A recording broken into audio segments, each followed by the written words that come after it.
মা আতাকুমুর রাসূলু ফাখুযু ওয়া মা নাহাকুম আনহু ফান্তাহু ওয়াত্তাকুল্লাহ ইন্নাল্লাহা শাদীদুল ইকাব।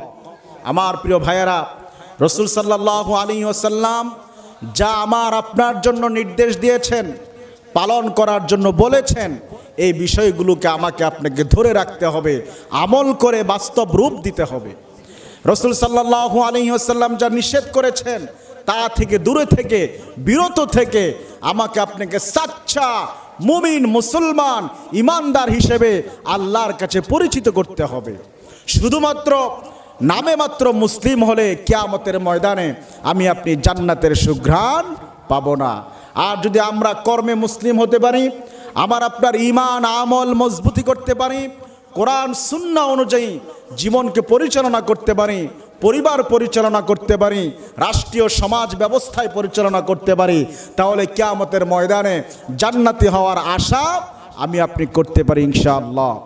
আল্লাহ পাক বলছেন ওয়াত্তাকুল্লাহ, তোমরা আল্লাহকে ভয় করো, ইন্নাল্লাহা শাদীদুল ইকাব, নিশ্চয় আল্লাহর পাকড়াও, আল্লাহর ধরা, আল্লাহ যেদিন ধরবেন সেটা খুবই মারাত্মক এবং ভয়ঙ্কর হবে। প্রিয় ভাইয়েরা, আপনারা গত প্রায় এক সপ্তাহ যাবৎ যে নিউজ দেখছেন, খবর দেখছেন পত্রপত্রিকায়, সব জায়গায় যে খবর দেখছেন, ক্যালিফোর্নিয়া, আমেরিকার সবচেয়ে বেশি প্রযুক্তি যেই দেশে আমরা পাই সেই দেশটার নাম হচ্ছে যুক্তরাষ্ট্র, ইউরোপ, আমেরিকা। যে দাবানল আল্লাহ পাক দিয়েছেন, সকল প্রযুক্তি যেখানে ব্যর্থ প্রমাণিত হয়েছে, আল্লাহ পাক আযাব দিয়েছেন, শাস্তি দিয়েছেন, এছাড়া এটা আর কিছুই হতে পারে না, হবে না। সব জ্বালিয়ে পুড়িয়ে ছারখার করে দিয়েছে। যেই দেশে, যেই জনপদে, যেই জায়গায় জিনা, ব্যভিচার, অশ্লীলতা, বেহায়াপনা, নোংরা কাজগুলো ছড়িয়ে পড়ে, আল্লাহ পাক তাদেরকে সমূলে বিনাশ করে দেন। তার জ্বলন্ত প্রমাণ হচ্ছে ইউরোপ, আমেরিকা, আজকের এই ক্যালিফোর্নিয়া, লস অ্যাঞ্জেলেস। সম্মানিত ভাইয়েরা, সুতরাং আমাদেরকে এই সব ঘটনা থেকে শিক্ষা নিতে হবে, এই সব জায়গায় সফর করে সেখান থেকে শিক্ষণীয় বিষয়গুলো আমাকে আপনাকে নিতে হবে। আল্লাহ পাক বলছেন কুল সিরু ফিল আরদ ফানজুরু কাইফা কানা আকিবাতুল মুকাদ্দিবিন, তোমরা আল্লাহর জমিন ভ্রমণ করো, সফর করো, মিথ্যাবাদীদের, অপচারীদের, পাপাচারীদেরকে আমি আল্লাহ পাক কিভাবে পাকড়াও করি তা তোমরা অবলোকন করো, দেখো, তোমাদের ঈমান মজবুত হয়ে যাবে। সুবহানাল্লাহ। আমার ভাইয়েরা, সেজন্যই বলছিলাম আল কাইসু মান দানা নাফসাহু ওয়া আমিলা লিমা বাদাল মাউত।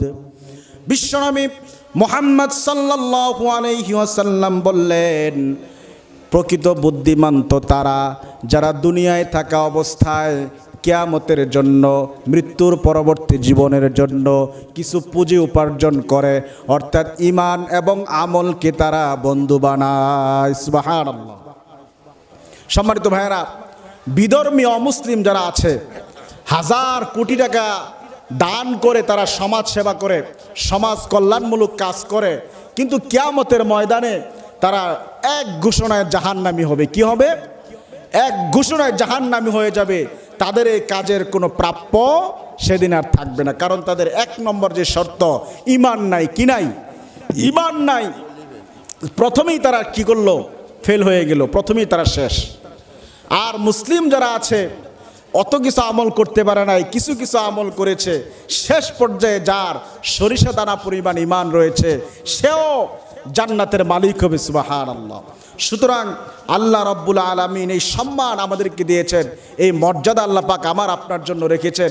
এই মর্যাদা আমি আপনি যদি পেতে চাই তাহলে মৃত্যুর মাধ্যমে শুরু হবে। মৃত্যু কোনো সময় শেষ নয়, মৃত্যুর মাধ্যমে জীবন আরেকটা শুরু হয়। যে জীবন আমার আপনার জন্য অপরিহার্য এবং হবেই, সেখান থেকে পালানোর, ভেগে আসার কোনো উপায় উপলম্বন পৃথিবীর কারো নাই। পৃথিবীর কারো আছে? পৃথিবীর কারো নাই। সম্মানিত ভাইয়েরা, আল্লাহ রাব্বুল আলামিন বললেন কুল্লু নাফসিন যায়িকাতুল মাউত ওয়া ইন্নামা তুওয়াফাউনা উজুরাকুম ইয়াওমাল কিয়ামা ফামান যুহজিহা আনিন নারি ওয়া উদখিলাল জান্নাতা ফাকাদ ফাযা ফাওজান আযীমা। জোরে বলি আল্লাহু আকবার। আল্লাহ রাব্বুল আলামিন বললেন, পৃথিবীতে আমি রব্বুল আলামিন যত প্রাণী পাঠিয়েছি, যত প্রাণ পৃথিবীতে সৃষ্টি করেছি, এই সব কিছুকে অবশ্যই অবশ্যই মৃত্যুর স্বাদ গ্রহণ করতে হবে। কি করতে হবে? মৃত্যুর স্বাদ গ্রহণ করতে হবে। মৃত্যু হলে কি হবে? ওয়া ইন্নামা তুওয়াফাউনা উজুরাকুম ইয়াওমাল কিয়ামা ফামান যুহজিহা আনিন নারি ওয়া উদখিলাল জান্নাতা ফাকাদ ফাযা ফাওজান আযীমা। আল্লাহ পাক বললেন, সেদিন কিয়ামতের দিন আলামে বারজাখ, কবর থেকে শুরু হয়ে যাবে তোমার কিয়ামত।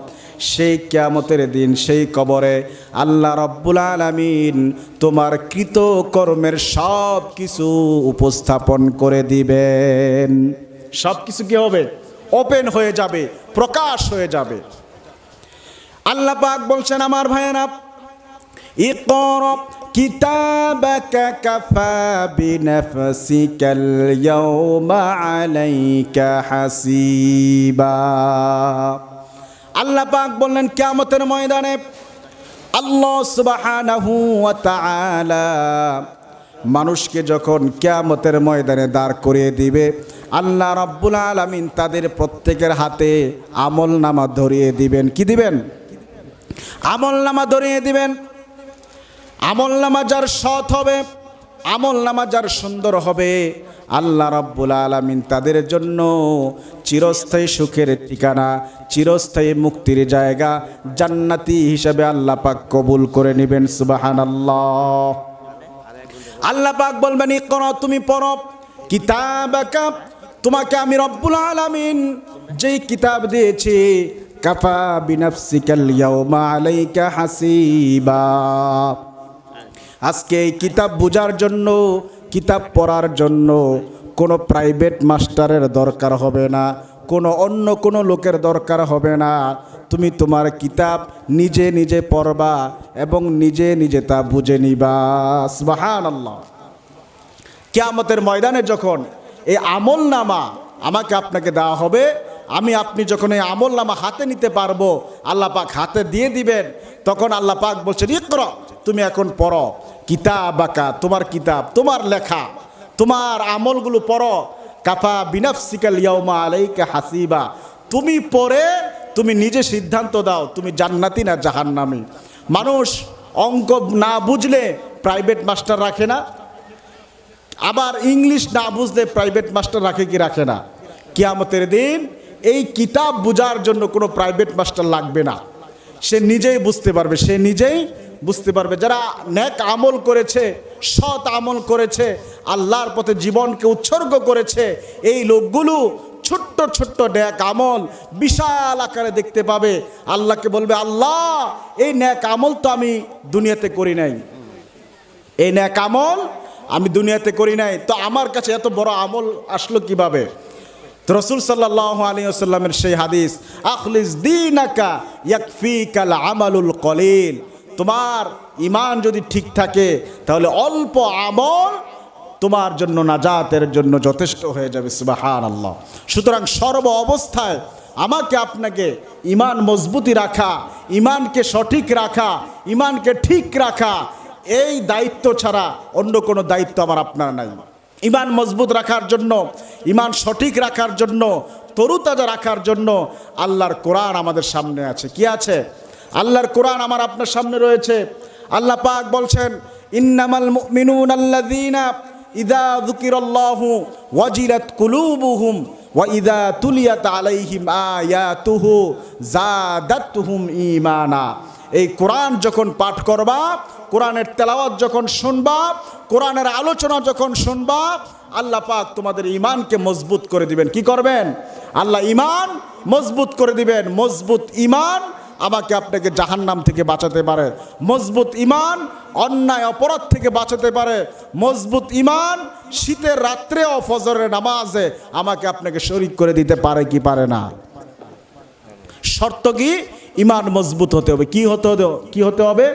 ইমান মজবুত হতে হবে। এটাই হচ্ছে 1 নম্বর শর্ত।